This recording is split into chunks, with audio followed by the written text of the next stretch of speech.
100 Civics Questions for US Citizenship 2025, Animated Interview Practice, Part 1, Q115. A quiet meeting room with a US flag in the corner and a table between two chairs. Andrea, the interviewer, sits across from David, a hopeful US citizenship applicant. Welcome, David. We're going to go through the first 15 civics questions. I'll give you 3 choices for each, and after you answer, I'll explain in detail why the correct choice is correct. Ready? Ready. Question 1. What does the President's Cabinet do? A. Passes laws. B. Advises the President. C. Controls the military. I choose B. Advises the President. That's correct. The President's Cabinet is made up of the heads of executive departments like Defense, Education, and Treasury. They meet regularly with the President to provide expert advice and help guide important national decisions. Question 2. We elect a U.S. representative for how many years? A. 4 years. B. 2 years. C. 6 years. I choose B. 2 years. Exactly. Representatives are elected every 2 years to keep them closely accountable to their constituents. This short term ensures that the House reflects the current views of the people. Question 3. What is the capital of the United States? A. New York. B. Los Angeles. C. Washington, D.C. I choose C. Washington, D.C.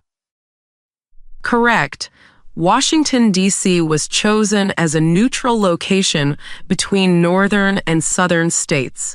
It's a federal district, not part of any state, and it houses the President, Congress, and the Supreme Court. Question 4. When was the Declaration of Independence adopted? A. July 4, 1776.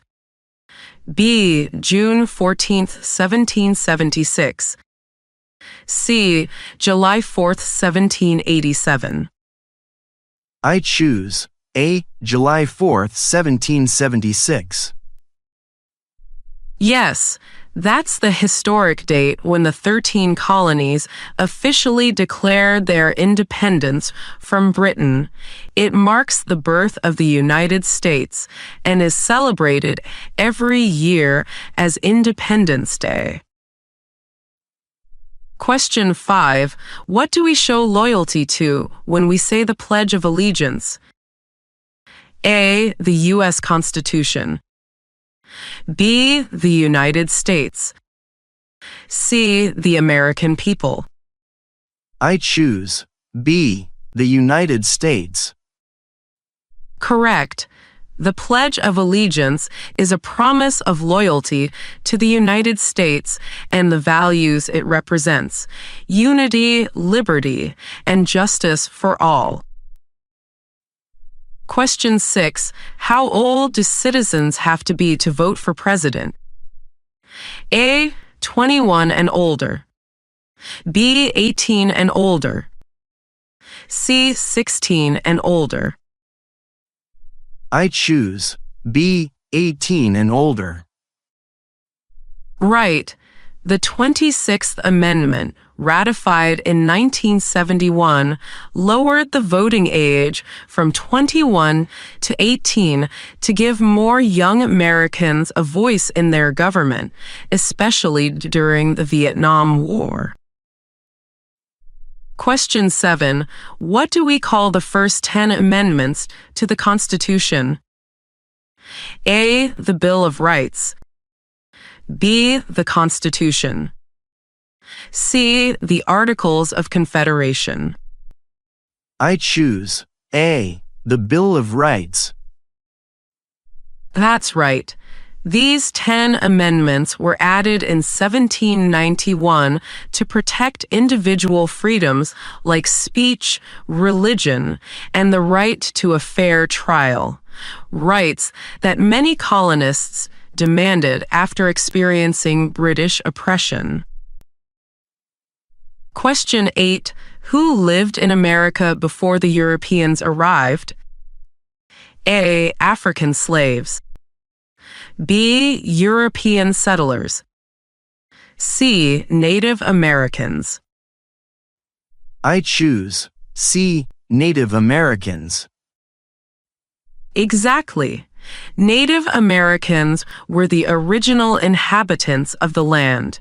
They had diverse cultures, languages, and traditions long before Europeans explored or colonized the Americas. Question 9. Name one American Indian tribe in the United States. A. Crow.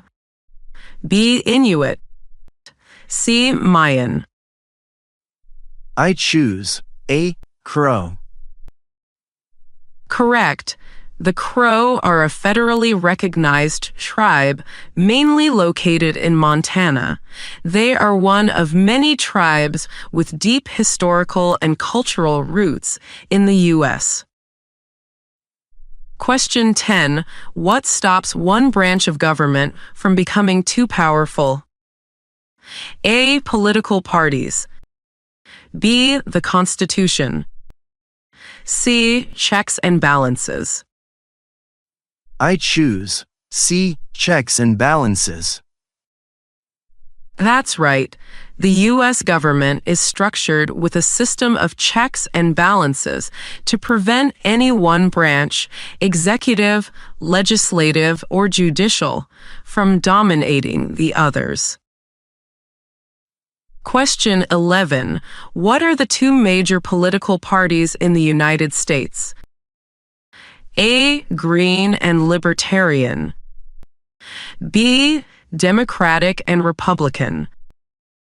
C. Federalist and Whig. I choose B. Democratic and Republican. Correct.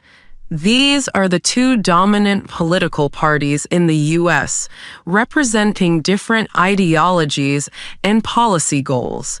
Most elections are primarily contested between candidates from these two parties. Question 12. If both the president and the vice president can no longer serve, who becomes president? A. The Secretary of State.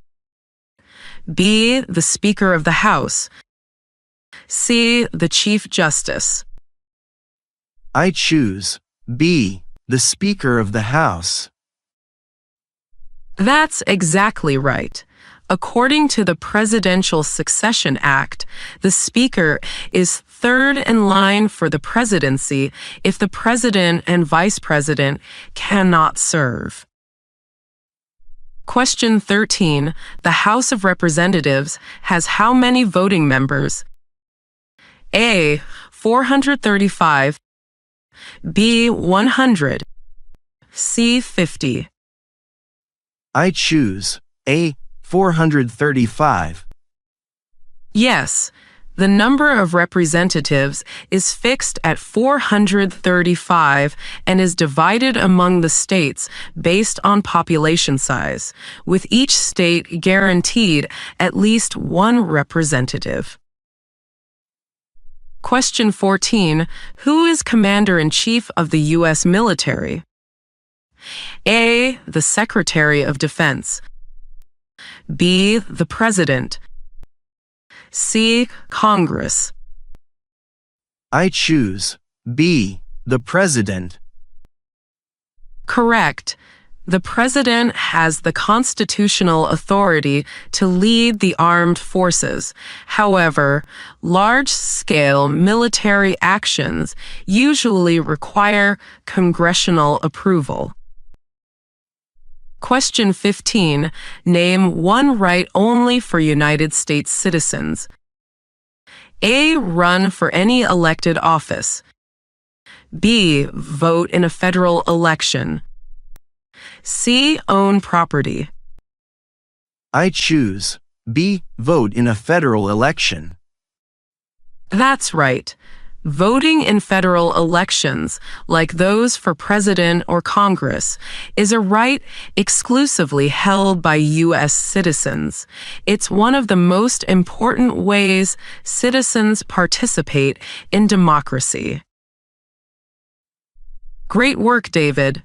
You answered all 15 with confidence. Thanks, Andrea. That felt good. Let's reflect a bit.